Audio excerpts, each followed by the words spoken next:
Hello, everyone. I'm here today talking to Maajid Nawaz, a colleague and, well, dawning friend of mine. We've spoken a number of times in a variety of different circumstances. Most recently, Maajid had contacted me with some opposition to things I had said or allowed to be said or facilitated the transmission of, let's say, talking to Benjamin Netanyahu about the situation in Palestine. And so we've been going back and forth on that front and decided to have a conversation. And so that's what's happening today, here and also on the Daily Wire, on YouTube and also on the Daily Wire Plus platform.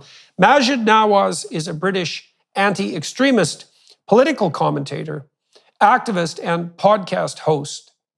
He was recently released from his LBC radio show as a consequence of his views on the COVID-19 pandemic.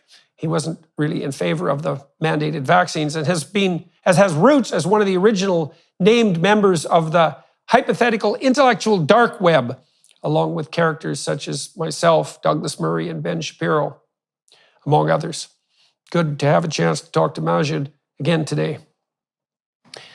Hi, Maajid. It's been a while since we've had a chance to talk. The last time we spoke, was probably on your show, wasn't it? And that was is that 4 years ago, 3 years ago?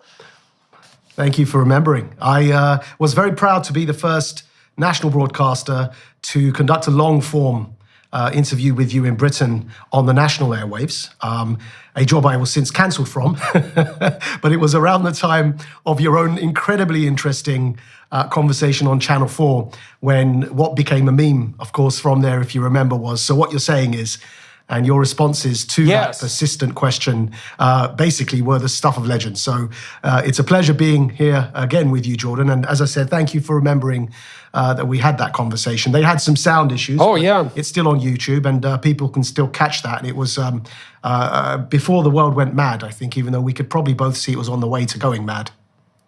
It was definitely on the way. Yeah, that Channel 4 interview with Kathy Newman, I think, has 30 million views now. Still doesn't, It refuses to die. But interesting, I was interviewed probably 2 years later by Helen Lewis for the GQ putatively for their issue on masculinity, strangely enough.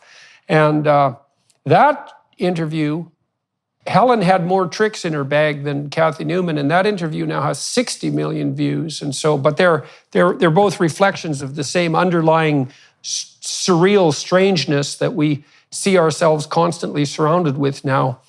Yeah. So, but that's not where I first met you, though. I first met you when I had just finished my touring with Sam Harris, and you had just come on the scene there with Sam and began your dialogues.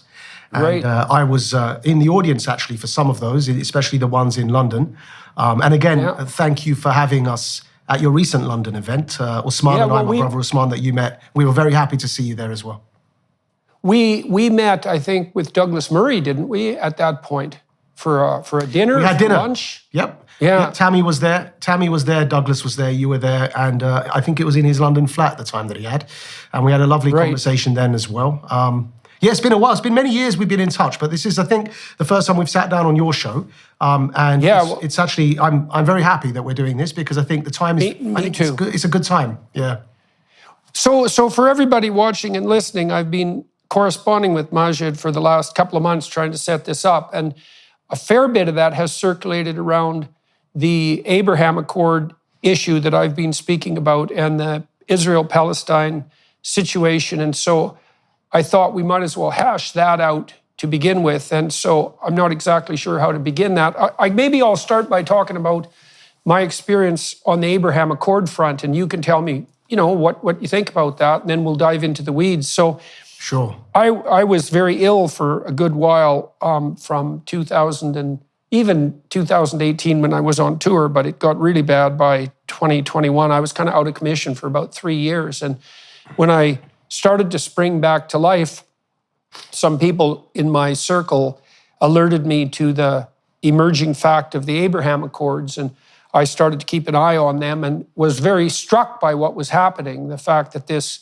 peace process, putative peace process, was emerging outside of the confines of the State Department under the tender auspices of Donald Trump and his organization. And it looked to me like it had the potential to be an extraordinarily significant advance. And then I was struck by how much it was downplayed in the, let's say, legacy press, and also by the Democrats that I was working with, because I worked with some Democrats behind the scenes for a very long time and was unable to elicit from them any real enthusiasm for this move forward, which struck me as very, very odd, to say the least, and still does.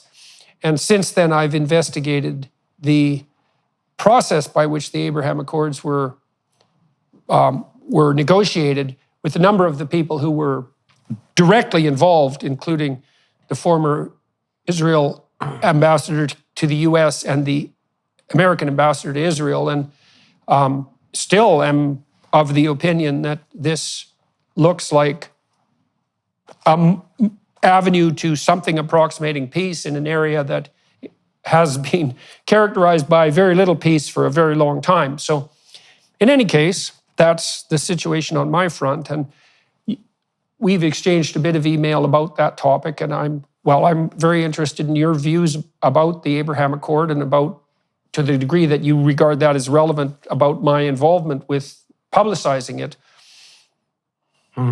Well, first of all, it's something I raised as well before I was cancelled on my previous show on LBC. I was cancelled, for the record, 3 months before my contract was due to expire. And the reason I was cancelled was very evident and clear to me. I have all the receipts and, in fact, 5 years remaining on a legal case that I initiated. And the lawyers were so happy with the case that they're doing it without charge.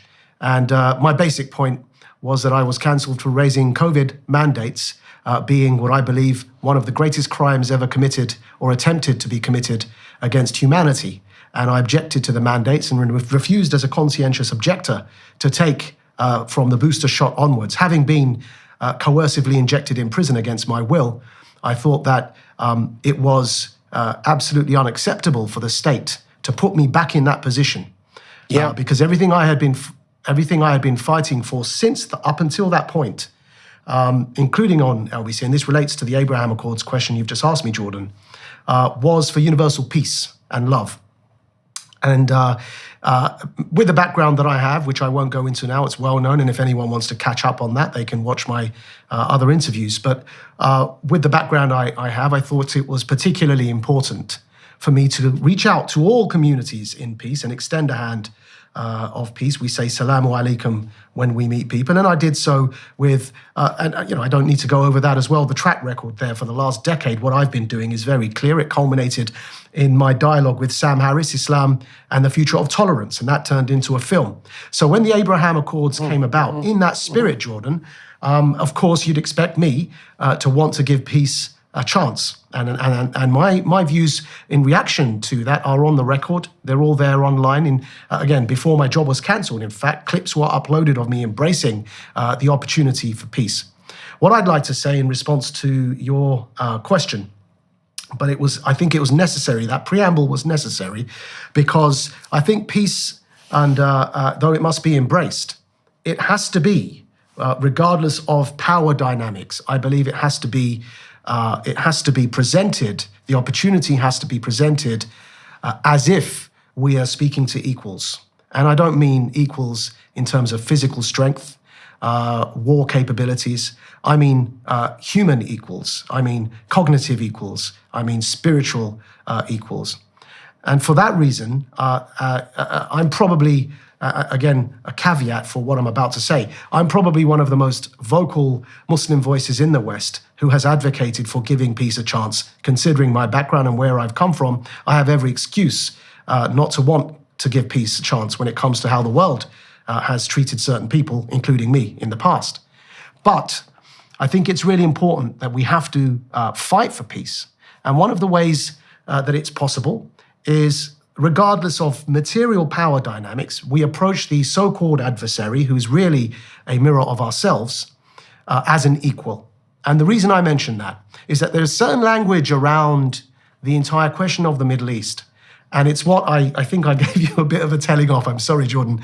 It's better in person with a smile than it is online. So I'm happy to have this opportunity to explain why I believe this is a much better way for us to progress. And that is because there are certain language that is used around not just the Abraham Accords, but peace in the Middle East, which can be unintentionally, can come with stigmatizing connotations that build up a feeling of otherness as opposed to bringing people closer together, which is a prerequisite for peace, that our language has to bring people closer together.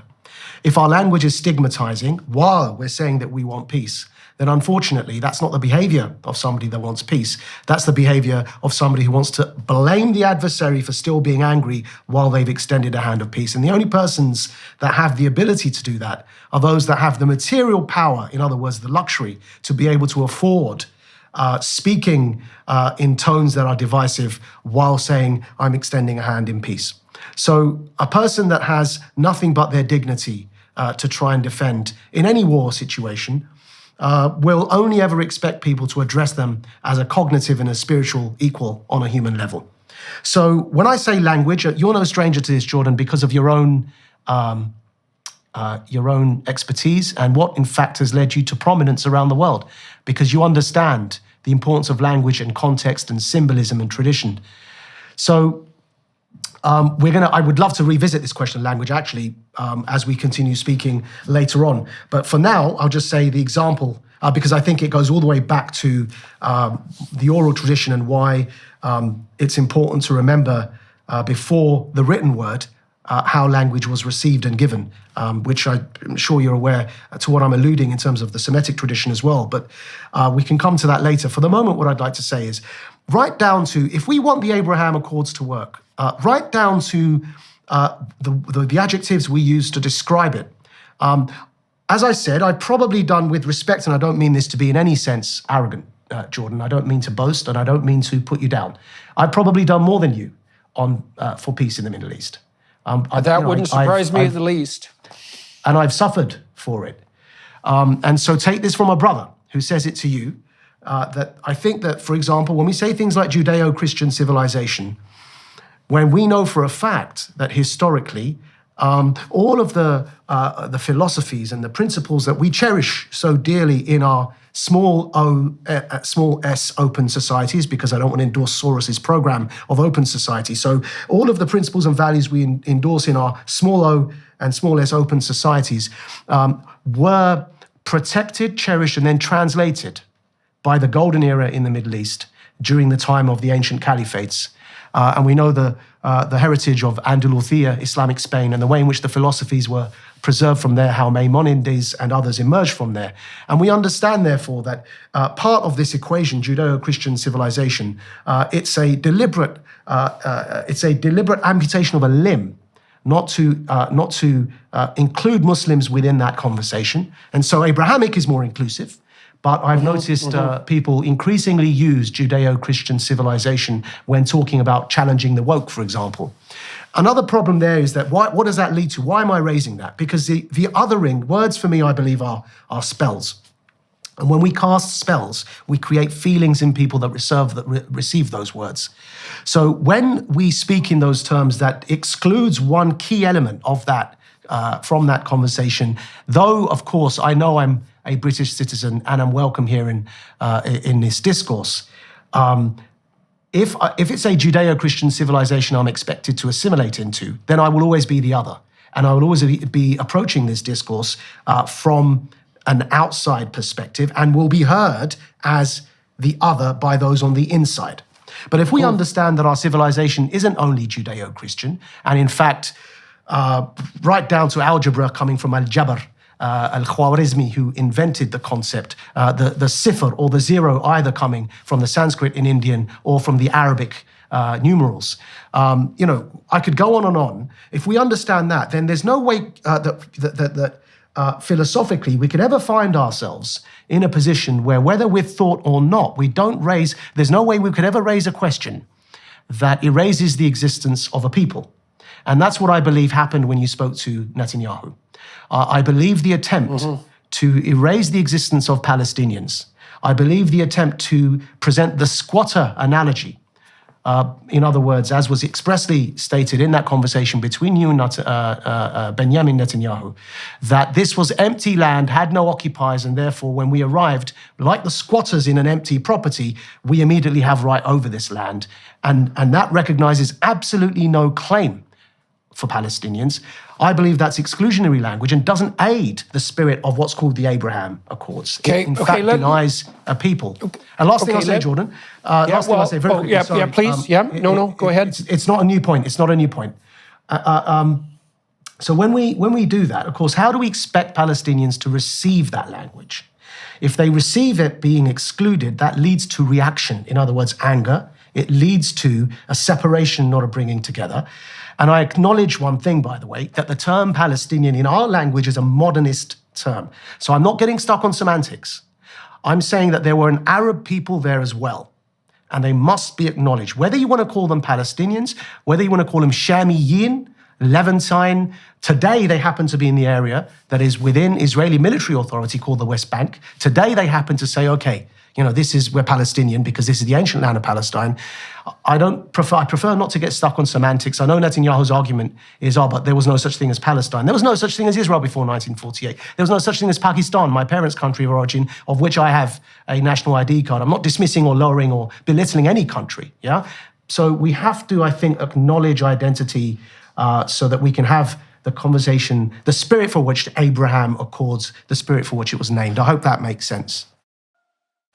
Okay, so you brought up three very complex issues there, and so let me walk through them one by one.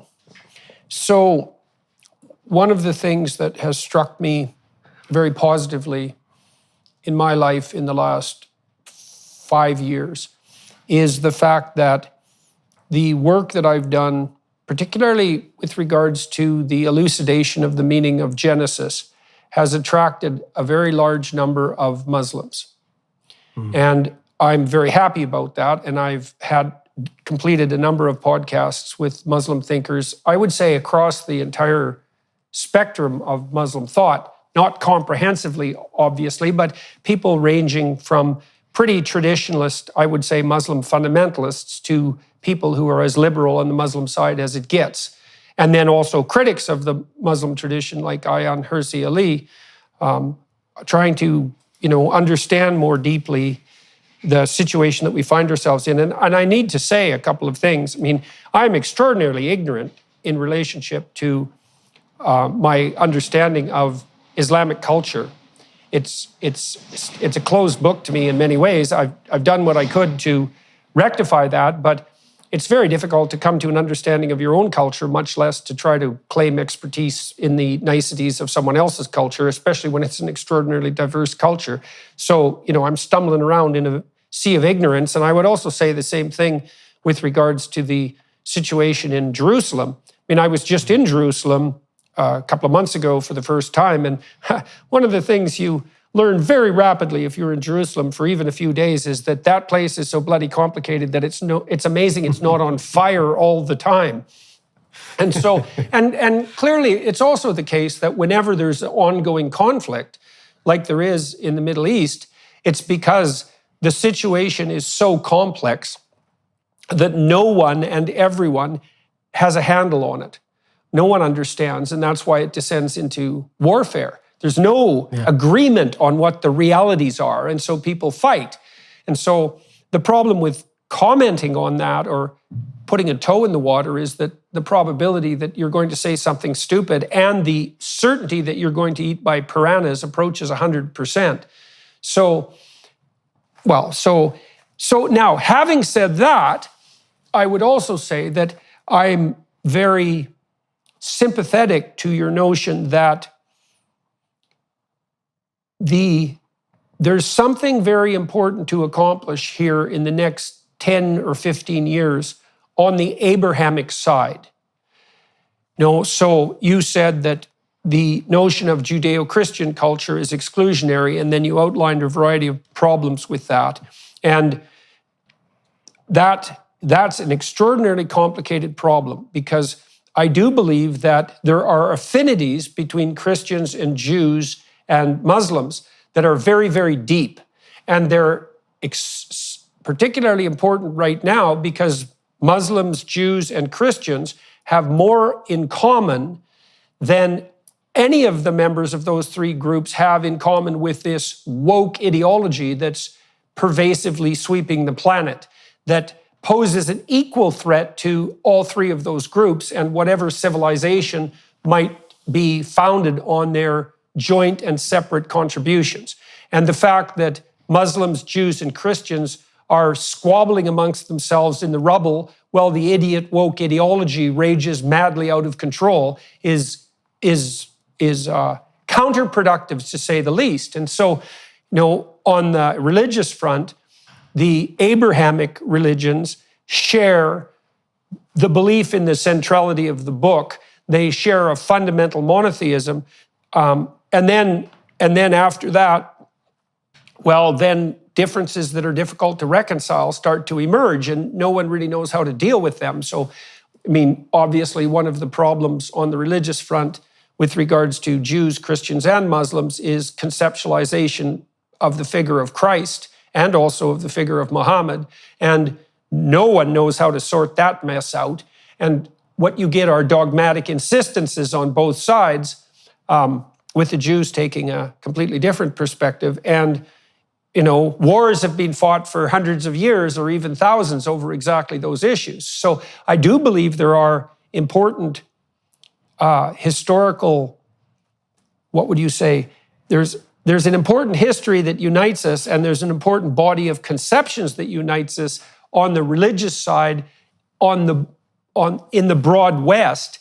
But we're still in the early stages of the kind of conversation that would allow those remaining points of contention, which are very severe, to be ironed out.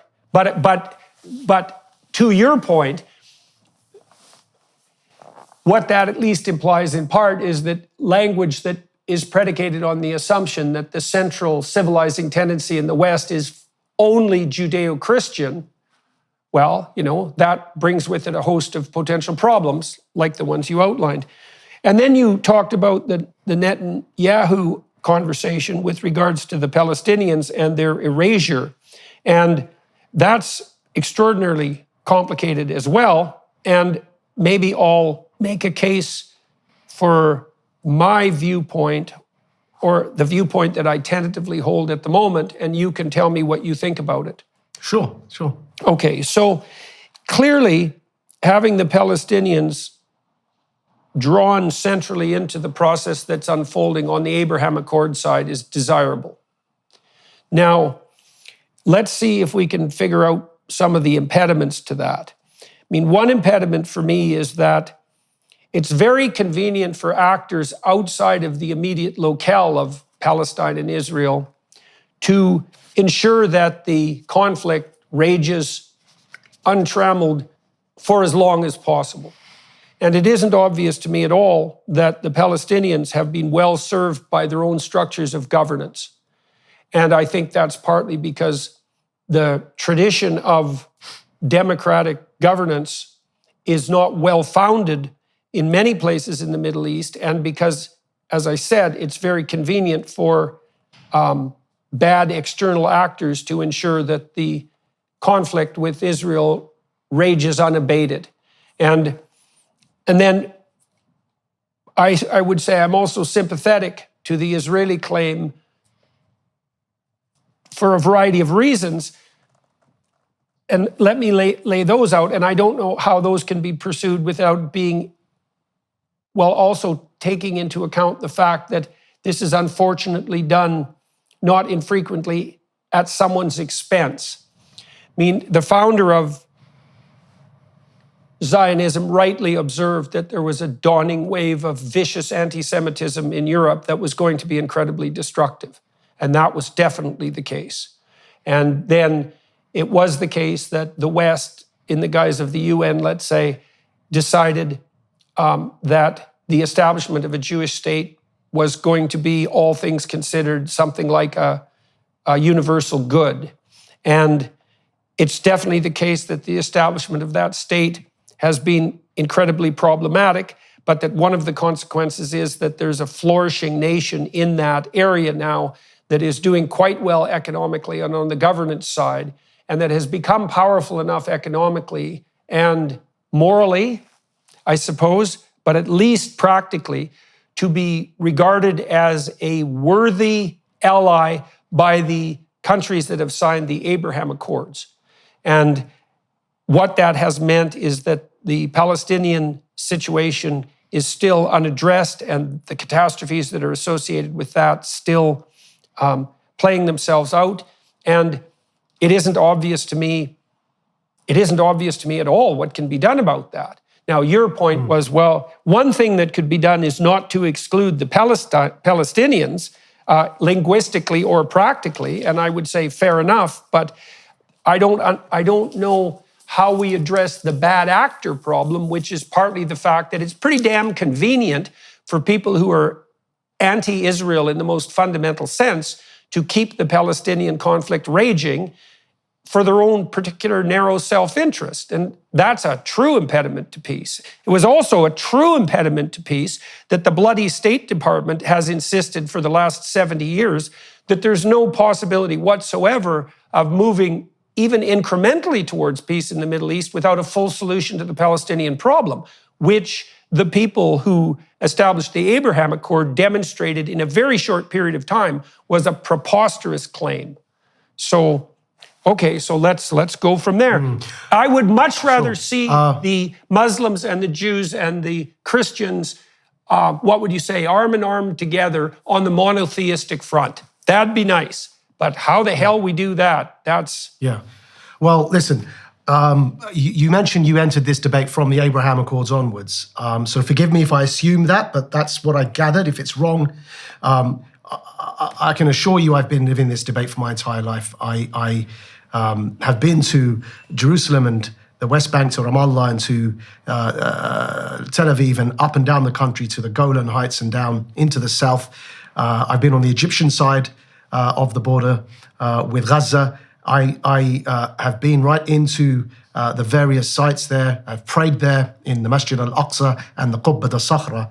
And one thing I can assure you with the last decade of my work on this front is I'm not really interested in the last thing you mentioned there, which is presenting obstacles to peace. And so I'm with you on that. I think there are vested interests that want the conflict to continue. The question is, Jordan, that it be overly simplistic to assume that those vested interests are only on one side of the debate. And fair enough. Yeah, I come at this as somebody who, again, it's all open. You can look it up. I have gone further than almost any Muslim you will find in the English language on this conversation.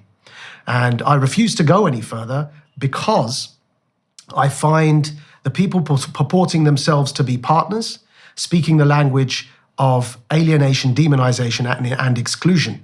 So let's agree on one thing. If it holds, as you said, that there is more in common than there's different, which I believe is self-evident, and it then holds by definition that if we were to be able to somehow rally around the fact that we have more in common than what's different, and I think that's also self-evident, that we'd have then, we would achieve a great prize for peace on planet Earth if we were able to do that. So by definition, I don't need an answer to the question, how can we do that? To say to you with the full confidence of somebody whose heart is where your heart is, that the way to do that isn't to use exclusionary language. And I think that needs to be the starting point, because you know and I know how it feels to be excluded. You've been cancelled. Your voice has been taken by people that have wanted to silence you. And this Muslim who's been to prison for a belief in Islam that I now no longer subscribe to, but we're all products to a certain extent of our environment and experiences. I was one of the first national broadcasters in Britain to reach out to you and say, your voice was taken away. My belief in infinite love demands that your voice is now heard on a point of principle, regardless of whether I agree with you or not. Now, that's the philosophy I approached this conversation with, which is why when anti-Semitism was rising in this country, again, you will find that my voice was the one, despite how difficult it was considering my background, that was the voice in Britain that was raised probably among the loudest. to say, I have a covenant with my Jewish cousins that as far as we're concerned, they must feel that their right to life and property and family and all of that is kept sacred. And so the point I'm making is that if it holds, as I believe it does, and you've stated it yourself, that we have more in common than is different, and if our only problem is how do we arrive at a common basis for that sharing of what we have in common and celebrating it, then it's a no-brainer that the language we're using in the meanwhile, while we're trying to work out how to arrive there, will be language that brings people closer, not pushes people further apart. And that would be what I'd say to Kanye West, by the way, is what actually I have said to people that speak like Kanye West, who have started encouraging me to speak like that. But likewise, I'd expect people like Netanyahu to abide by the very thing that he says he fears arising from other people. And that is people denying his identity, his country's identity, and their own trauma in their own history. I have visited Yad Vashem. I have been many times with my brethren in the Jewish community to Holocaust museums, and I have cried because it's human suffering.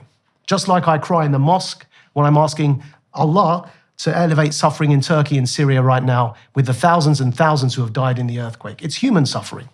And so if it holds that that's the intention that we have, our language will not divide. It will only try and bring people closer together. I can't sit here and claim to you I have the answer to peace in the Middle East. That would also be incredibly arrogant. What I can say to you is that that answer, whenever and however it's arrived at, one day I believe it will be arrived at, because at the end of the day, we don't want to start engaging in self-fulfilling prophecies. If we believe peace is never possible, we will be in perpetual war. That's how language works. We're casting spells. So if as I am, I believe that peace is possible because I believe in the human condition enough to sacrifice for that in terms of my own background and where I'm coming from, and to have people attack me for saying peace is possible, then what I expect is my interlocutor will adhere to the same language that reflects their intention.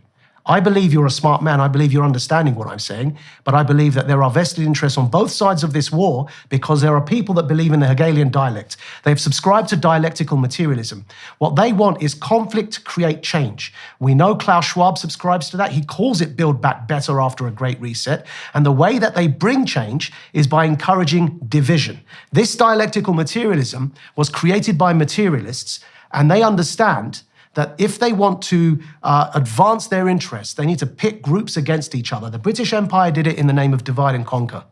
But actually, its theoretical underpinning, as you're aware of, Jordan, is the Hegelian dialect upon which was built the communist idea of dialectical materialism. And it's this belief that only conflict advances civilization.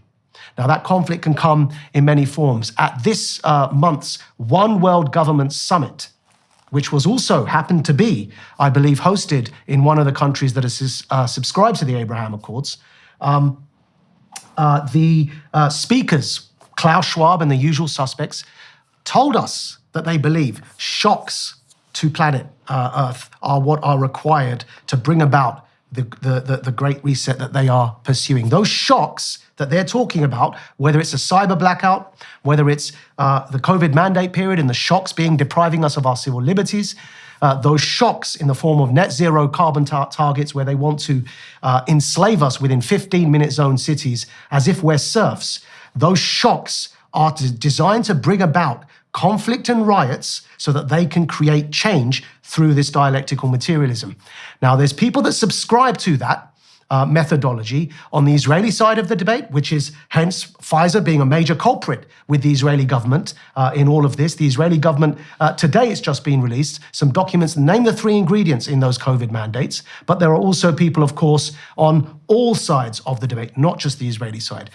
In Canada, where you're from, just today, or yesterday, Chrystia Freeland, the deputy PM, has announced the result of the emergency law inquiry and stated that they were right to cut everyone's money off. Now, the thing is, Jordan, they're not stupid people. They know this angers people. They know there's a risk of riots. They know there's a risk of terrorism, but that's why they're doing it. Because if you can bring about the conditions in which people can't eat because they can't buy food, and as was published in the Times newspaper of London today, they're now suggesting rationing rationing in Britain to bring about the carbon targets, the Agenda 2030. That doesn't surprise me in the least. I watched yesterday someone at the WF talk about demand management on the power provision side. So their bloody excuse is, well, we can't provide you with reliable power anymore, so we want centralized control over your appliances so we can shut down your use of energy when it becomes inconvenient for the system.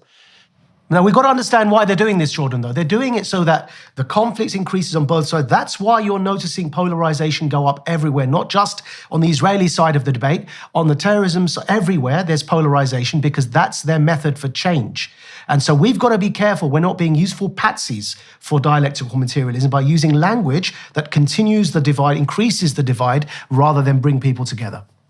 Okay, so the first thing I would say about all that is that I just rewatched Eisenhower's speech on the military-industrial complex, his 1961 speech with my wife this week, because I was curious once again what had motivated someone who was so well-versed in the machinations of the behind-the-scenes military-industrial enterprise to put forward that warning 60 years ago. And it's certainly the case that that situation hasn't improved. And it is definitely the case that, as you point out, there are vested interests promoting conflict everywhere on both sides of every conflict. I mean, we're certainly seeing that play out on the Russia-Ukraine front at the moment, and that this is a complete win. Who are they? That's the question. Okay. Now, I think it's the wrong question, Maajid, and here's why I think that.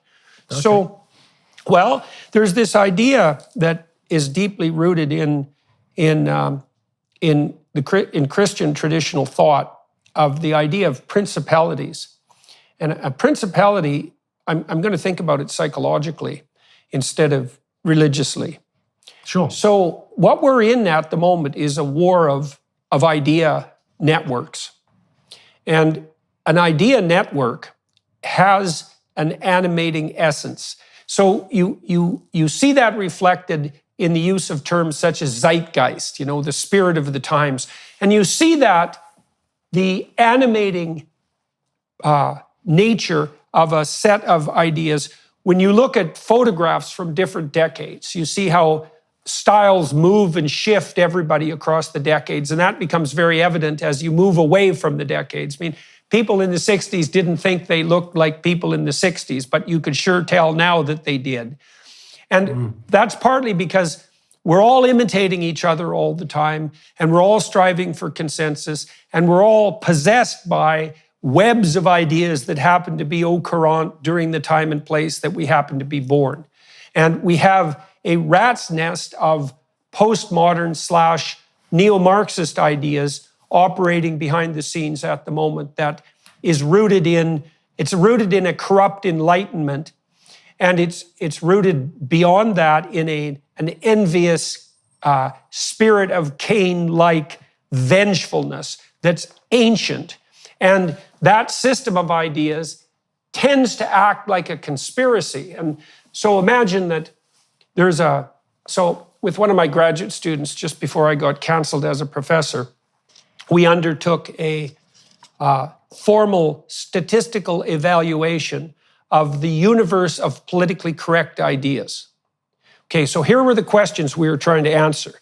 The first question was there a coherent set of ideas that could be identified as politically correct? And the way you assess that is you gather a tremendous number of questions about political opinion, as diverse a range as you can manage, gather them everywhere, and then you give those to thousands of people and find out their opinions. And then you conduct a statistical analysis and you see if people answer question A in a particular direction, what other questions are they likely to answer in the same direction? And are there correlations between those? Does that constitute a correlation pattern across many, many people? So the question is, what ideas hang together as a set? And we found there were two domains of ideas that hung together as sets on the clearly politically correct side. And one was a kind of inclusive, compassionate liberalism. And the other was something more like an authoritarian political correctness. So imagine you took the liberal, compassion, inclusive domain of ideas and you allied that with willingness to use compulsion and force. Okay, so that set of ideas, clearly two of them hung together and those two sets were correlated. So the notion that there is a web of ideas that are part of this dialectical materialism that you described, or that would be a subset of it, that's clearly the case. Now, we also looked at what predicted that. So let's say there is that system of ideas. Who's most likely to be possessed by it? And the answer was, well, the biggest predictor was low verbal intelligence. And it's partly because at the core of that idea is a very simple proposition, which is that you can understand all of human social and psychological dynamics merely by referring to the principle of power and oppression. And so it's a radical simplification, and that turns out to be attractive to people who aren't very verbally sophisticated. Okay, the next predictor was being female. The next predictors were having a feminine temperament. And the final major predictor was having ever taken a course that was overtly propagandistic on the politically correct side. And so that was all very worrisome, as you might imagine. But here's the reason I'm telling you all this, is that we're seeing a situation where it looks like there are conspiracies at work. And sometimes there are. But what's actually happening is that people are possessed to a greater or lesser degree by this web of ideas. They reflect that in their own perception and action as individuals. But then when they get together as groups, like imagine that a given person is 25% possessed by the politically correct web of ideas.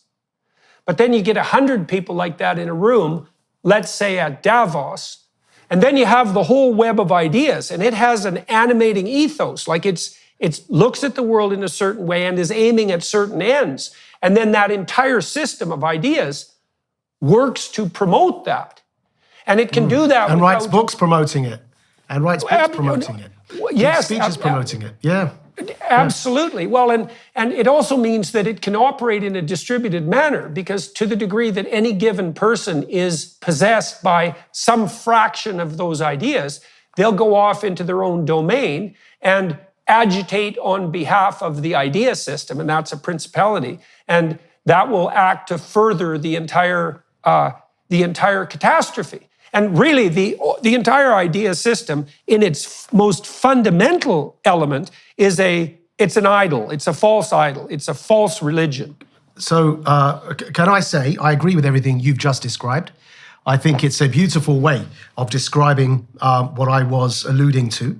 I don't think there's one mastermind stroking a cat sitting behind, a bit like Danger Mouse, which was a very famous British cartoon that I used to watch as a child. And it had this character called Baron Greenback, and he used to stroke the white cat and laugh and cackle as Danger Mouse. And Penfold, his sidekick, bespectacled sidekick called Penfold, who, bless him, happened to be quite short and balding with spectacles. I think the whole point was that they want to outshine Danger Mouse and Danger Mouse's presence. But I don't think there's some Baron Greenback figure stroking a cat, because I've met enough of the frontline candidates for those who fancy themselves as Baron Greenback figures, and I don't respect their abilities to pull off such a feat, having looked at them in the eyes and shaken Right. Well, hands. that's the other. Yes, exactly. That's the other problem with the conspiratorial theories, is that... Yeah. So I agree with your description of it. Where I would perhaps push you a bit to go a bit more into this description, perhaps upper layer, if I may, Jordan, is to say that it struck me as describing the reality from one end of a dualist perspective. And I need to elaborate that. I need to unpack that to really explain what I mean. That happens, what you described. The reason people engaging in dialectical materialism are seeking to do this and utilize, or weaponize political ideas for the purposes of bringing change, to exploit conflict for a direction of travel, which is what dialectical materialism essentially boils down to, the exploitation of conflict for a direction of travel. They would call that direction progressive. The reason they're doing that is because they are very upset with the status quo. And they believe that the status quo has not only failed us, but is actively harming us.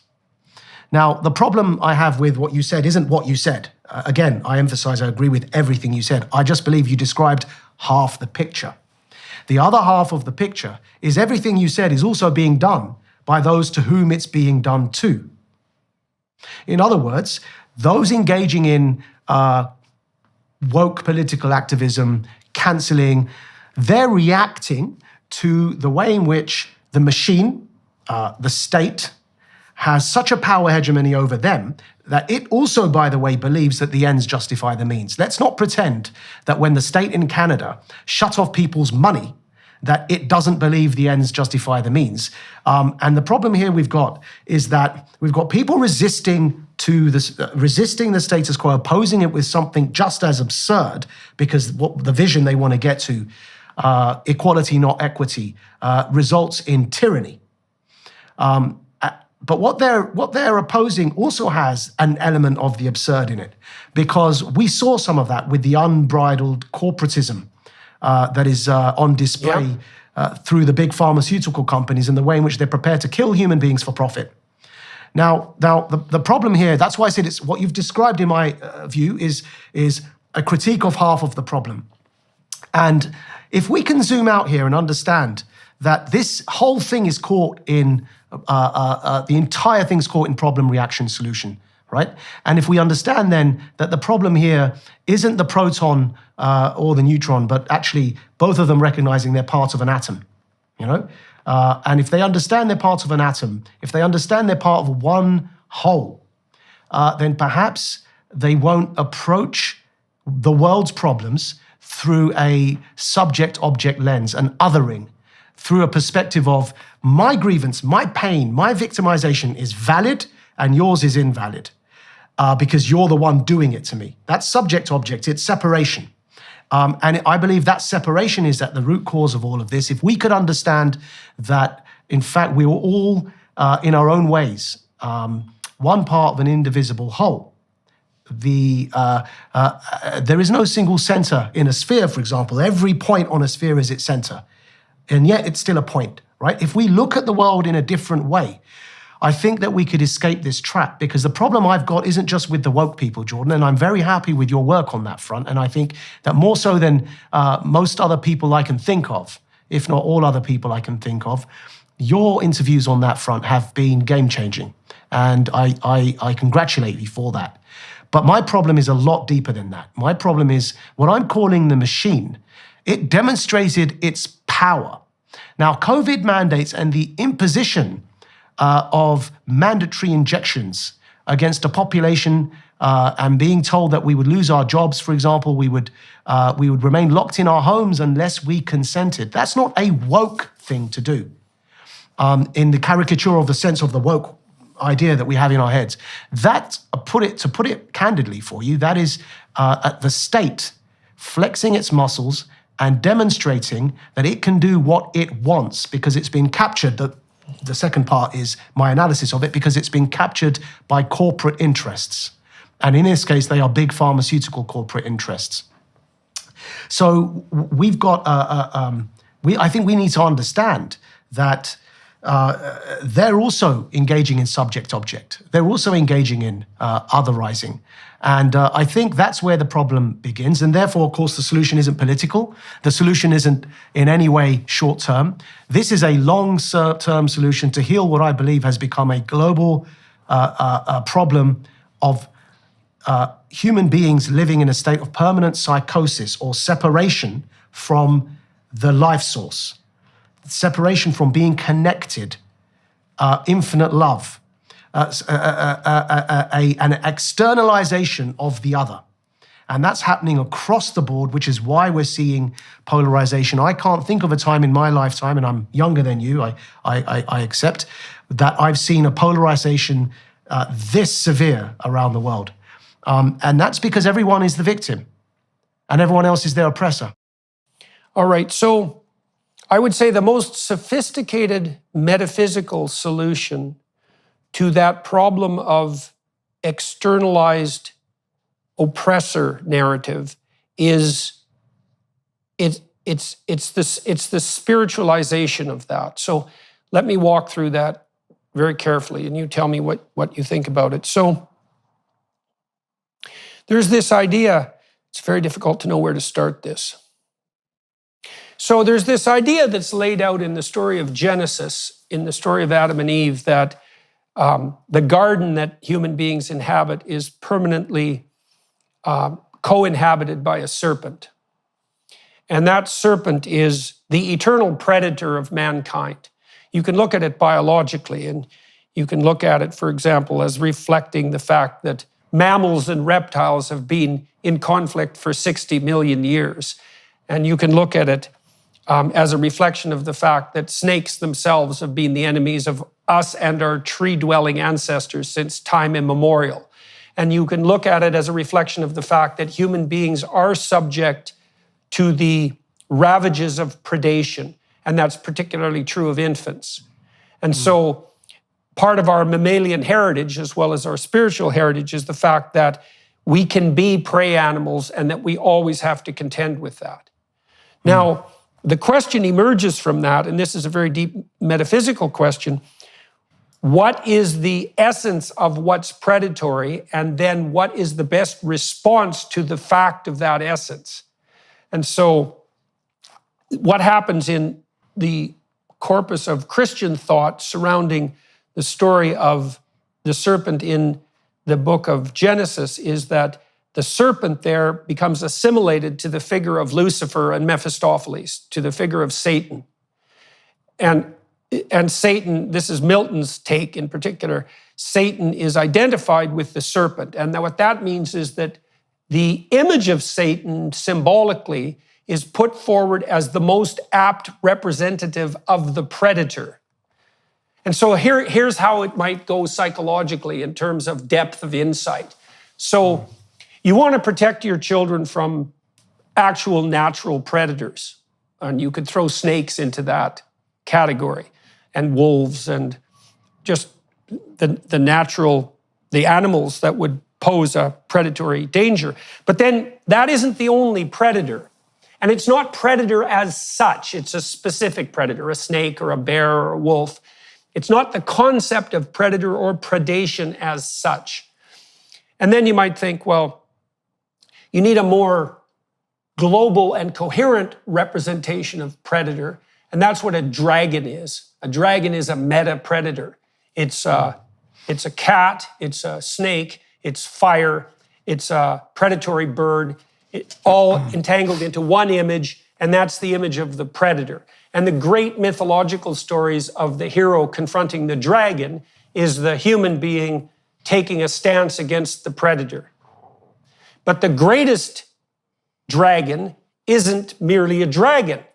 It's something metaphysical. And so what does that mean? Well, if you're a mother and you're protecting your children from snakes, and then from predators, and then from dragons, you're also protecting them against the evil in your own house, and the evil in your neighbor's heart, and the evil within the breast of your own children.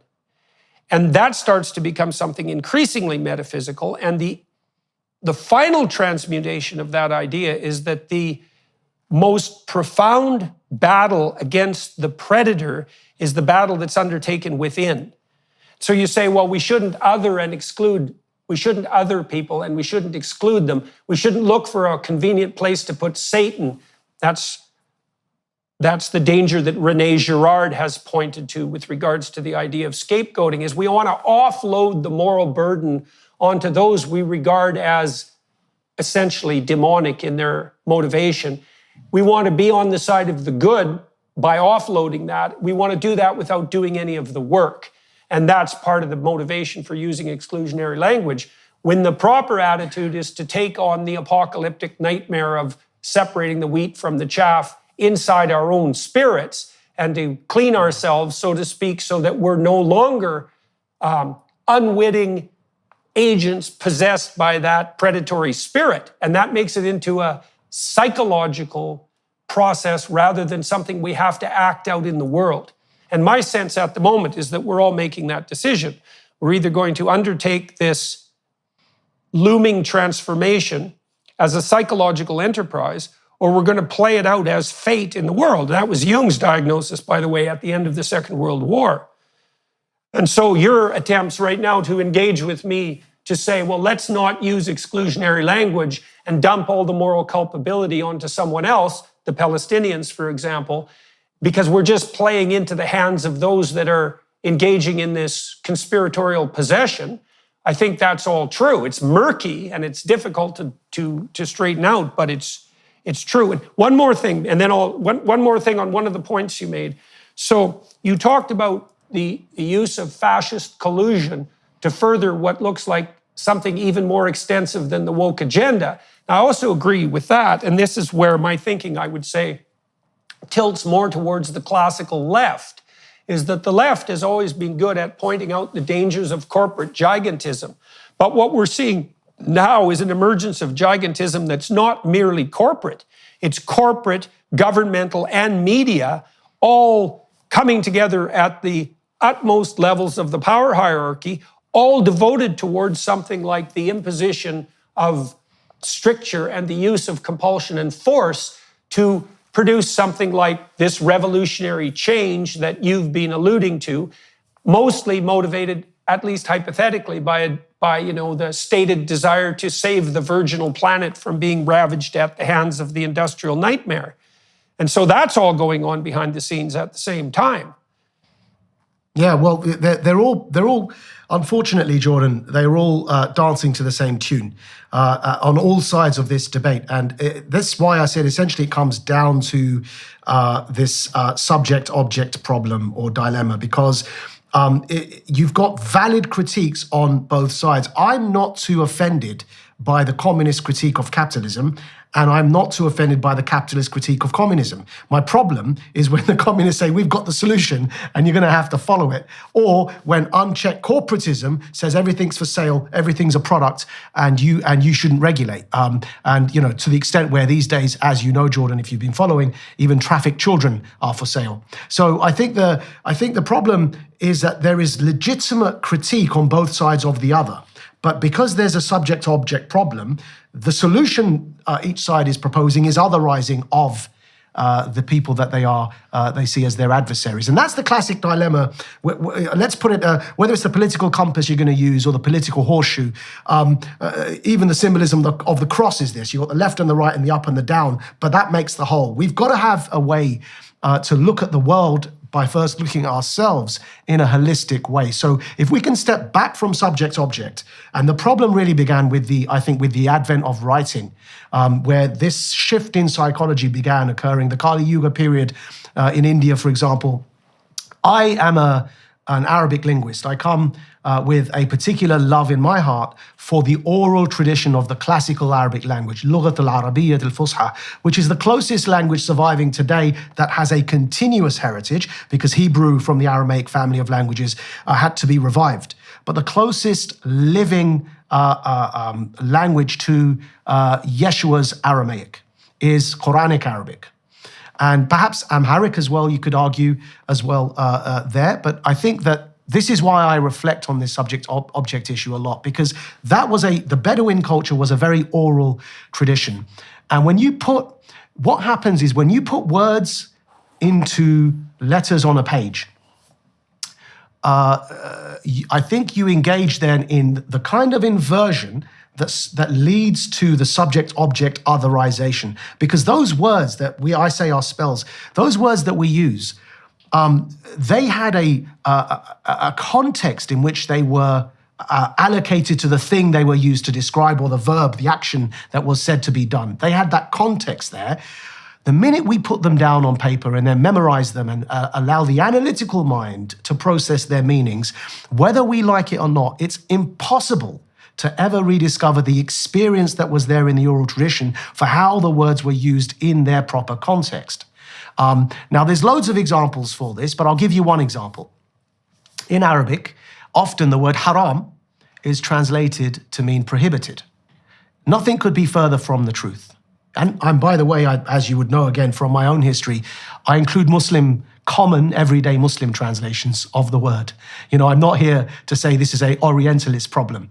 But the because translations here, and the way I'm using them, is psychological translations, not the which particular language you choose to translate this into. It could even be modern usage of Arabic by Arabs, but psychologically they're translating it wrong. It doesn't mean prohibited. Haram actually means sacred. If you go to Mecca and you see the black house of Allah there, that's called Masjid al-Haram, the sacred house. It's the same word, harama, haram, right? Why I raise that example is because what is the so-called prohibited? If you shift into an oral tradition, there was nothing prohibited in that sense. What was prohibited about it was the context around which it occurred.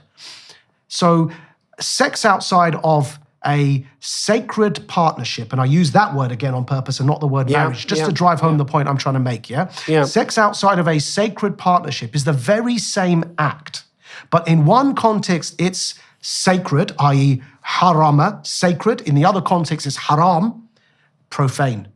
And that's why the sacred and the profane are simply the silver and dark side of a mirror. The meaning of the word changes only because of its context. And again, marriage, to continue that example, why I said sacred partnership and not the word marriage is because the word in Arabic is zawja, for your life partner, your sacred partner. Zawja means pair. It doesn't mean wife, and it doesn't mean subservient. It means pair in Arabic. Yeah, you're pairing. So what we have is an aqd al-zawaj, aqd, which again, commonly mistranslated as the contract of marriage, means aqd al-zawaj means the tying of a pair. Aqd comes from the word knot. Now that word knot, aqda, which today is, again, mistranslated to mean contract, which takes all the spirit and love out of that, which is why you have these prenuptial agreements as well. Aqd actually means to tie a knot. So the aqd al-zawaj, the tying of a pair, they don't have to be married, they have to be in a sacred relationship. That knot that you're tying there happens to be the word for, again, commonly mistranslated to doctrine. Aqidah is from the same root there, aqada, which means, again, to have a knot with Allah.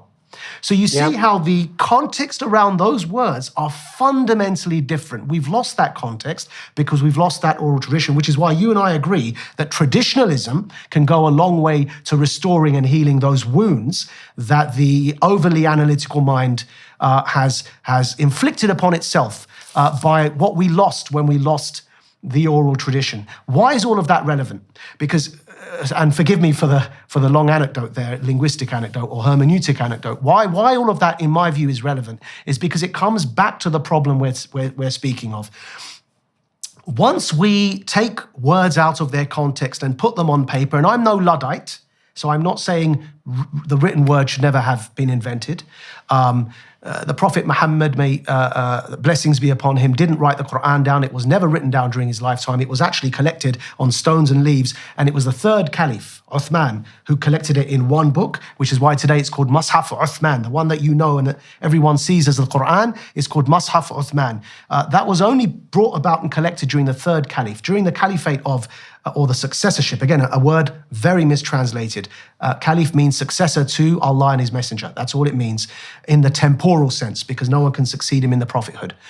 So that successor, Abu Bakr, and then after him, Umar, they did not collate the Quran for the very same reason. Instead, it was memorized in the hearts because people didn't want to lose the context of the words around them. That tradition, by the way, of memorizing, as you know, carries on till today. I've memorized half of it myself, though I am a bit rusty. But it was the third caliph that then put that. So I'm not against putting things down in writing. What I'm saying is we've got to be cognizant of what we lose when we do that so that we can try and maintain the connection that we lose when we do that. And it's that connection or the knot that I'm saying has been lost today. And you, with your advocacy for a deeper appreciation of traditional mythologies and wisdom, I think hopefully would understand when I say that connection we've lost. So if we can strengthen that connection, pre-subject object, recognize that we're all a point on a sphere. In other words, we're all part of an indivisible whole, then the othering is declined. Of course, it's always a struggle because that connection can be weak sometimes, but that's why you engage in spiritual practice, to strengthen it. And whatever way that is, personally, my teacher is Sheikh Ali Al-Qadri. I'm of the Sufi way, But the Sufi way by definition would say that, listen, I'm not going to say to you, you have to follow me, right? This is like the Sharia. It means the path to water in the desert. You go to water for life and then you carry on traveling. That's all Sharia means, by the way, the path to water. So if we can understand what we've lost when we put words down in writing is we lost the relational aspect of the technology. Writing was technology, yeah? Why all of that is relevant, I believe, is today, as I mentioned when my conversation a year ago with Joe Rogan, today, the version of writing today is big tech, is social media. It's taking us to that next stage of separation in the name of togetherness. In the name of community, it's actually pulling us apart. And as you see with your own concerns on anonymity on Twitter, it's psychologically allowing people to abuse others and speak to them in an otherizing tone, which is precisely what your concern was with anonymous people on Twitter. I don't think, by the way, the solution is anonymity, but that's another topic, you know? Yeah, well, there's something there that you're pointing to. I'm going to go in a couple of directions on this. You're pointing to the dangers of, what would you say? It's a formalized abstraction. I mean, as we build conceptual systems that are linguistic, they get more and more distant from the embodied experience. That's that contextualized embodied experience that you were referring to. And they lose their connection with what's most real. And we could define what's most real as the domain of the sacred. I'm going to give you an analogy. This is something extraordinarily interesting. Maajid, a couple of months ago, there was a paper published in the journal Nature about the nature of genetic mutation. Okay, so it's been thought for a long time that genetic mutations are essentially random. And the reason for that is that the molecular structure, the atomic structure of a given strand of DNA can be detrimentally affected by all sorts of environmental assaults, including radiation, cosmic radiation. It'll knock pieces of the genetic code out, and that produces a mutation. There's other ways that can happen. And then those mutations are part of what produces natural variation, and natural selection draws on that natural variation to further evolution. But the idea was that the mutations were random, and they have to be in some sense because cosmic rays don't care what part of the DNA chain they affect. But it's been recently discovered that although the mutations themselves may be random, the repair process isn't. And so DNA, when it replicates, it error corrects. And if there are parts of the DNA strand that have been damaged and are no longer viable, they will be corrected. But there's a hierarchy of correction. And so the more fundamental a DNA code is to the basic necessary morphology of the organism, the higher the probability that the error correction will be 100%. And so what happens is that evolution tinkers on the fringes and not at the core. And the core in this hierarchy of DNA importance is analogous to the sacred. So imagine in a conceptual structure, there are some presuppositions that many other presuppositions depend upon. They're fundamental. And those fundamental presuppositions are sacred. And the reason it's forbidden to mess with them is it's like touching the Ark of the Covenant, is if you touch what's properly sacred with a profane hand, you will be struck dead. And that's the truth.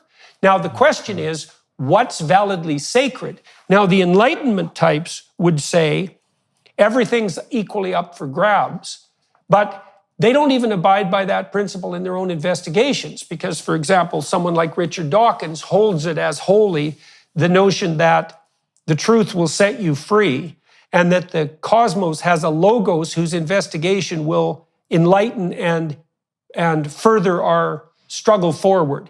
And those are sacred religious presuppositions that underlie the practice of science, just like they underlie the practice of any religious tradition. There is a hierarchy of presumption, and the presumptions at the deepest level are the sacred presumptions. Now, you talked about marriage and the ability of a sacred bond to render sex sacred instead of profane. And I think that is one of the sacred realizations of mankind, that the sexual act has to be sanctified, has to be placed in a domain of fundamental relationship before it can act as anything other than a destructive, impulsive, hedonistic force. And I think that that's as true as anything is true. Now, part of what's ripping us apart on the international landscape and psychologically at the moment is that it's very difficult for us, number one, to agree that there are such things as sacred propositions, and second, to agree on what those are. And this is part of what's also making it difficult for the Islamic, Christian, and Jewish faiths to come together. So one example of that, for example, would be continued debate about the centrality of the figure of Christ. And so perhaps we can delve into that to some degree, but I'd love to. That elucidates the landscape that we're dealing with in a little bit more detail. May I say on your first challenge, what is, is there a sacred as opposed to what is it? I think that there is a way, a gentle way forward on that one. And actually that would help, even if we could, like the other point about language I was trying to make, that if we can at least agree that our language shouldn't be exclusionary, we at least have a way to try and have a conversation. And I think likewise, if we can at least agree that there is a sacred, then the next level challenge is, what is that sacred? And I think there is a way forward here, because back to the relationship between words and their context, and why I believe when you put words down, again, I'm not a Luddite, and again, so in today's context, why this is relevant, again, just for everyone, and I know you're following me, Jordan, but why this is relevant for everyone is the equivalent of inventing writing today is, social media, big tech, and it's a new invention that's forcing us to cognitively evolve in a certain way, and that's what we're seeing, all these challenges. It's like the 30 Years' War. I made this point with Rogan a year ago. So I think there is a way forward to say that there should be a sacred, and why that is back to the invention of writing to serve as the case study for, or as the symbol for today's big tech, and its impact on us and its consequences we're having to live with. When they put writing down, what it did is it made us believe our future is ahead of us and our past is behind us. When in truth, our future is behind us and our past is ahead of us. And I need to unpack that. When you write history down in a book, you're going in chronology, in chronological order, because that's the inherent capabilities that we have and how we write, and whether in Arabic from right to left, in Hebrew from right to left, in Aramaic family languages, or from left to right in English, you're writing in a certain timeline. It's his story, right? It's the story of the author. And they cannot but either write from their perspective, or from the perspective of the king they serve, or from their perspective being a culmination of the efforts to gather the people's perspectives, but it will still always be their perspective on the people's perspective of what happened in history. So we cannot but help try and write in a chronological order. Now, what that leads to is another illusion, that our past is behind us and our future is ahead of us. The written word psychologically does that to us, I believe. The truth is, why is our past ahead of us and our future behind us? Because actually, if you look at it from the oral tradition, if you look at it from the Aramaic family of languages, Bedouins, people that lived for that connection, they were all about survival of their genes. You brought up DNA. It was about survival, their family. If they lost a child in that context, I mean, that means more than losing a child today, if you get my drift, because it meant cutting off of their entire ability to exist. That child could well have been the one that continued the future of that tribe. Your child is therefore your future, even though it comes after you, which is what I meant by the past is ahead of us. Your child is your future. The things you leave behind are the future. The things you've done, it doesn't matter. What matters is if you build it for your future, which is the thing you left behind, i.e. your children. If we understand it like that, and that comes from the Bedouin collective kind of, and when I say collective, I don't mean in the communist Soviet sense. I hope you understand. I mean in the every point on a sphere is the center of the sphere, and yet it's still a point, yeah? When you understand it in that context, you understand that sacred, if it were to mean anything at all, would be to be doing actions as an individual and as a community that don't harm that child. What we've come to today, because of the way in which psychologically we have inverted, everything's up for sale. again, back to subject-object. The minute we separate from that connection, the minute we cause that separation, which in metaphysical terms would be, or let's call them let's say, in Sufi terms, that's without, as opposed to with, So the minute we are la ilaha, or that there is no idol, rather than illallah, except the one indivisible whole of infinite love, infinite power, 99 names, whichever attribute we choose, they're all serving the same purpose. The minute we cause that disassociative state, the psychosis, the separation from that source, we are in subject-object. When you're in subject-object, everything is for sale. When everything's for sale, there is no reason not to include children, and that's where we find ourselves today. Now, whether it's the trafficking I raised earlier, which, by the way, is not just it's everywhere. The reason I say is not just because it's also in Kiev, the war that we are so arrogantly supporting. So the problem is, it's not just the trafficking, as you know, Jordan, with this decision that underage prepubescent children have the right to consent to their genital mutilation without parental involvement at all. Again, is a profane stance to take. It's unforgivable. Yeah, but that demonstrates the subject-object problem. We have commodified everything, and that's only possible because of separation. And I've come to these conclusions, Jordan. Don't get me wrong. This is the evolution of my own thinking on this, because it began with the Uyghur genocide. I was pre-cancellation on LBC. The Uyghur situation shocked me to my core.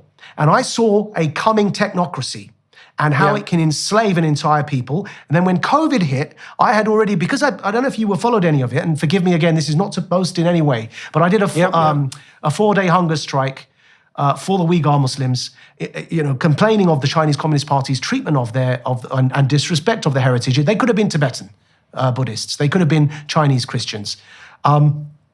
And in many campaigns I've involved in, they have been for not just Muslims, right? That's why I'm making that point. But it shocked me to my core, because I saw a coming technocracy in what's possible with the end result of the direction of travel that certain people through their dialectical materialism would like to take us to. And that's what I call the technocratic tyranny. So then by the time COVID came, I had already been shocked to a point where I left my work. I was on a live show and I went on a 4-day silent hunger strike, risking being cancelled at that point. But thankfully, that isn't what got me cancelled. But by the time COVID came, I was already primed. And my own experiences had started on a new journey post, not just from post-prison, but post even everything I've done in the last 10 years. That evolution had to carry on, because I had to look at myself and see what things have I participated in my own last 10 years of campaigning that could have perhaps helped that technocratic train along its tracks, whether unwittingly or not. And I realized, for example, I've said things like, these nations are undemocratic, they don't have democracy inherent to their cultural traditions, which is probably true. And I say these here, referring any non-democratic nation, not singling anyone out here. Probably true that they didn't have, but then I realized that during COVID, if the very people that were peddling this myth that we are in charge of our own destiny, those very people locked roughly 70% of the world into their homes until they consented to a forced injection. Those very same people could turn off your money supply just because you were protesting out on the streets of Ottawa. And I realized... we've noticed that. We've noticed that in Canada. Indeed. That they can do so that. I realized half of Canadians think that's a good idea, by the way. Crazy, right? But I realized I had been unwittingly participating in the problem. It's why I'm explaining it in this way, to say I've also been on a journey in that way, to realize that I had been participating in a problem, because my belief up until that point was that there were certain countries in the world that were under tyranny and that others that were free. And the truth is, there are certain countries in the world that are under the illusion of freedom and the rest of the world is under tyranny. And the illusion of freedom is still okay, comfortable. But you better bet that when they want to turn off your food supply, your money, your ability to trade and buy and sell, Agenda 2030, Jordan, have a look at it. Their ideal is Zero meat consumption by 2030. I know. Yeah? No cars. So, I know. So I realized that I had become an unwitting tool for advocating for certain civilizational values that I still hold dear to. And by the way, I have sacrificed for. And the people I thought that were my allies in advocating for those values are actually my enemy. But enemy I don't mean in a warlike sense. I mean intellectually. You know, my adversary, to be politer about the situation. They don't subscribe to these values whatsoever. And so then I realized what was wrong in me to be unable to see that. And I realized that I had also fallen prey to this problem. I was describing one half of the dualism I referred to earlier. I was in the yin and not the yang, or the yang, not the yin, and not realizing that if you zoom out there's an entire atom. And if we understand that, we cannot but approach it with love. And you mentioned you wanted to talk about Yeshua, but this is the same. Well, I want to comment on your circle, Please. on your sphere metaphor. Okay, so I read a very interesting description of God once, and this is derived from Jewish thought, and I believe I encountered this when I was reading Jung. So the proposition is, God is a circle whose circumference is nowhere and whose center is everywhere. Yeah. And that's allied with this idea that each person is of divine worth and made in the image of God. It's the same idea, right? Is that each of us is a center. And that's a very strange thing because we tend to think of things as having a single center, but whatever the world is complex enough so that it has a multiplicity of centers. And I do believe that to be the case. And I do believe that each of us is, for better or worse, at that center. I also think that center, by the way, is symbolized by the cross, because the cross is the center and the point of maximal suffering. So that's part of what that symbol means psychologically. And so now you say that things go astray when we forget that, right? You're using the metaphor of the sphere, and I think that's right. Things go astray when we lose the notion that each human being is a locus of divinity in the most fundamental sense, and that it's the moral responsibility of each person to make that divinity manifest to the degree that they're possible, and that the world is a much lesser place when people don't do that. And it's incumbent on you to take yourself apart to see where you're failing to do that long before you worry about whether someone else is failing to do that. Yeah. Which doesn't mean that you should, lay yourself open to idiot victimization on the tyranny front, but it does mean that you shouldn't put the cart before the horse. And it is very easy to see the problem as out there in the world, which it also is, instead of it being something that has to be contended with within the confines of your own heart. And it does start, and this also ties back to our discussion about what constitutes what's sacred. So in the tradition emerging... Did you agree with my basic proposition on that note there, that there is a sacred? Yes, absolutely. And that's absolutely. Well, and that idea that sacrality is associated with the notion of diverse centers is metaphorically and symbolically and historically appropriate. And then you might ask, well, what does it mean to be such a center? And I would say, and you've been stressing the idea of love, for example, in this conversation. And so here's a couple of definitions of love. All right, so one would be the commitment to the commitment to the proposition that it would be better if everything flourished. So that's the notion of life more abundant. And that's the opposite of an antinatalist approach. So the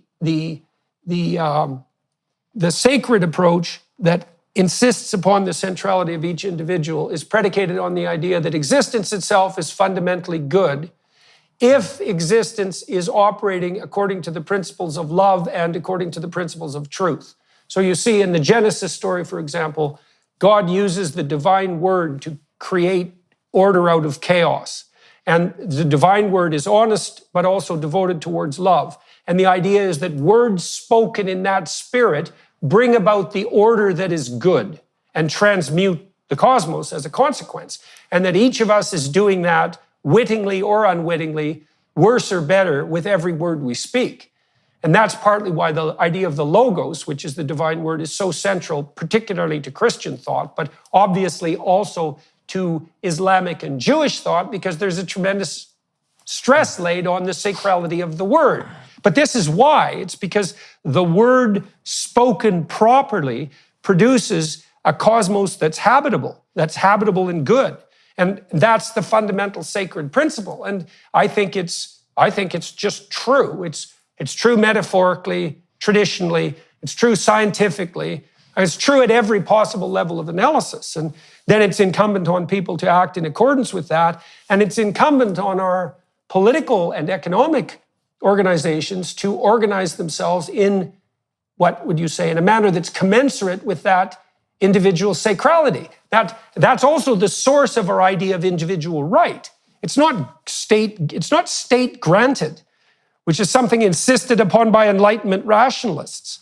Precisely, and if I may, if we arrive at that, and what you've just echoed is also Ibn Arabi. So in the Islamic mystical tradition, Ibn Arabi's ideas of wahdat al-wujud, or the oneness of being, is a similar approach to this. And if we can tap into that, one thing we understand, as again I agree with you, is that if everyone is sacred, what we've got a problem with is when we invent technology, we are engaging in that process of the separation. And every time a civilizational steering intervention, technological intervention is created, it takes us further along that path of separation, because we are appropriating the divine in the thing we make. It's a reflection of the divine. It's only ever, where the TV is, I looked at my eye and thought, how do I copy it? Yeah. So whenever we do that, make a record of the human experience, we're separating. Now, that doesn't mean, again, that we're Luddites, but if we acknowledge this, if we're cognizant of this behavior, then we understand that not only must we constantly nourish that connection to the source so that it guides that technological invention as it comes about. And I could apply the written word, what can be said about the written word, I did say on Rogan about the printing press, and I believe, again, what I did say, that we're in that moment again now with the advent of the big tech. That's the Tower of Babel problem. So what happens immediately after the flood in the Genesis narrative is the emergence of the Tower of Babel. Let's call it, you could think about it as an antidote to the flood. Too much chaos, what'll we do? Well, we'll build a tower of technological artifacts that stretches to the sky, and then we won't need God, right? And so it isn't the tower isn't the problem. It's the presumption of the tower builders and the tower inhabitants that the tower now supplants the transcendent. And that's the problem, let's say, of the communist doctrine, which is fundamentally materialistic. It's like, and that's why it becomes totalitarian. That's its attempt to supplant what's transcendent. And the consequence of that, so interestingly in the Tower of Babel story, is that the presumptuous technocrats and bureaucrats and perhaps scientists and technologists build the Tower of Babel as an alternative to the proper divine, what would you call it, liana between heaven and earth, and then it takes on this nightmarish quality. And the end consequence of that, Maajid, is that no one can speak to each other anymore, is that the most fundamental elements of communication become fragmented to the point where no communication is possible, because everything truly sacred that would ground communication has now been dispensed with. And then we're in the situation where we ask, well, what is a woman, for example? Yeah. So exactly what you've just said there is exactly what I've been trying to say as well. So we're on the same page now on all of this. And so extending that tech analogy, if we're not constantly nourishing that connection to the source, in other words, the with rather than the without, So if we're not constantly aware of this danger, and it happened with the printing press, it happened with the written word, it's now happening. We're in the moment, I believe, where big tech is doing that to us. It's creating that Tower of Babel, division, separation, in the name of unity. In the name of unity, we're encouraging homogenization with absurdly no foundation upon which we can ever agree upon for consensus. It's a very strange situation we're finding ourselves in. Now, if we understand what that does, we understand that institutions and systems have inherent within them the tendency to create and further that separation and disconnect or psychosis or disassociative experience. Institutions and systems do that by definition, which is why the worst example of it is the communist state. But if we understand that, then we understand another thing, another great insight, I believe, and that is that the void that is created by the invention of this tech, which leads to becoming incorporated in systems and institutions, the void that is created between the dot on the sphere and the sphere itself. In other words, in recognizing that indivisible whole while also recognizing that we're each a point. Yeah, we're a wavelength, we're a particle. So that gap between being a wavelength and a particle, being a dot on the sphere and being the sphere itself, the institutions are the thing that are widening that gap. Systems are. I call it the machine. This is why Yeshua is important, because Yeshua comes with love. And one thing, again, that we have in common, by the way, is the understanding of the abiding importance of Yeshua and Yeshua's return. Why? Because symbolically, what does that mean is the void that is created by the system. Do you mean Muslims and Christians? When yes. Okay. Here I'm talking to you in the singular here. The we here is you and me. But metaphorically, of course, what it means for the broader conversation is that void that is created there when we have systems adopting new tech and the separation that creates between the human and the machine. That void has to be filled with love. It's the only way we can go forward. And this is the sacred version of it as opposed to the profane version of it. But if we take out that love, if we take out the sacred connection, you will end up with the profane. You will end up with this technocratic tyranny. We're in it. We see it coming. It's already above us. It's over us. And the sense for human dignity, respect for the individual's choices, the sacredness of the individual is being erased. And that's what the COVID mandate period demonstrated. It's what the 15-minute cities are demonstrating. Oxford in the United Kingdom, the famous Oxford city, has already passed this. To my knowledge, the only city in the world that actually proposed it as a council and then decided to backtrack and then promised they would never enforce it was, ironically, the town I was, it's a city now, it was a town then, the town I was born in, Southend-on-Sea in Essex, which recently announced it would permanently no longer consider adopting this 15-minute city. Oh, good. Other than the city of Southend in Essex, all other cities are adopting this. And so we're seeing the encroachment of this technocratic tyranny because I believe we have this separation is going to become exacerbated unless we remember our connection to the source. And in that vein, it's again why I believe that otherizing language in this moment we're in is we have to be so careful about it because it's ready to blow, Jordan. Across the world, right? You look at Modi in India, you look at Netanyahu in Israel, you look at the COVID mandates in the West, you look at Hamas, you look at the whole world is ready to blow. The polarization has got to Iran, which you and I, again, with our posts online, we interacted on the topic of Iran. The whole world the tectonic plates have shifted to a point where some shocks are coming our way. And we're at a crossroads. And the only way we're going to get through this in a way, I believe ultimately we will get through it, by the way, but I cannot but advocate or perform the role that I believe I'm here for, which is to advocate that we get through this in a sacred way, in a way that is not profane, in a way that protects the sanctity of the human being. But we, all of us who believe in that need allies in that task because I believe we're at a crossroads. It's a very, very sensitive moment we're in. And I don't believe most of our colleagues appreciate the moment we're in, most of them. As the blues singers from the American South know well, you meet the devil at the crossroads. So precisely. And there's friends of ours that we have in common that I believe have failed. They've missed this completely. Well, we keep talking, all of us, in the hopes that we get smarter as we do so, and we'll hope we manage that, and maybe we managed that together to some degree today.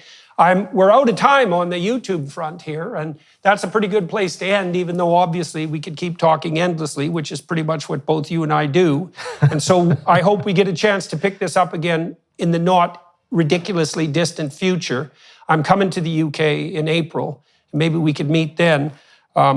I've also started an enterprise called the Alliance for Responsible Citizenship that's an attempt to provide something like an alternative to this Tower of Babel horror that seems to be descending upon us. And in any case, for everyone who's watching and listening on the YouTube platform and its associated channels. Thank you very much for your time and attention, and to the Daily Wire Plus for facilitating this conversation and setting it up technically. That's much appreciated. To the film crew here in Seattle, thanks for your time and efforts. And Maajid, everyone, I'm going to continue talking to Maajid for another half an hour on the Daily Wire Plus platform, and we'll do something more autobiographical, delving into Maajid's history and the manner in which his interests and problems have made themselves manifest in his life. And so if you're interested in that, head over to the Daily Wire Plus side of things. And thank you very much, Maajid. It was very good talking to you, and I think we got some distance today, so hooray for that. Thank you, and you're always welcome to London anytime you come, and Tammy as well. We've met obviously on many an occasion. I'm yet to meet Michaela, but you're always welcome, and our door is always open for you. And you're also always welcome to appear on any of the platforms we have at any time of your choosing and comfort, whenever you are ready or not. It's up to you, but our door remains open for you. So thank you very much, Jordan. Great, man. Appreciate the invitation. All right, well, thank you all very much, and ciao, Maajid.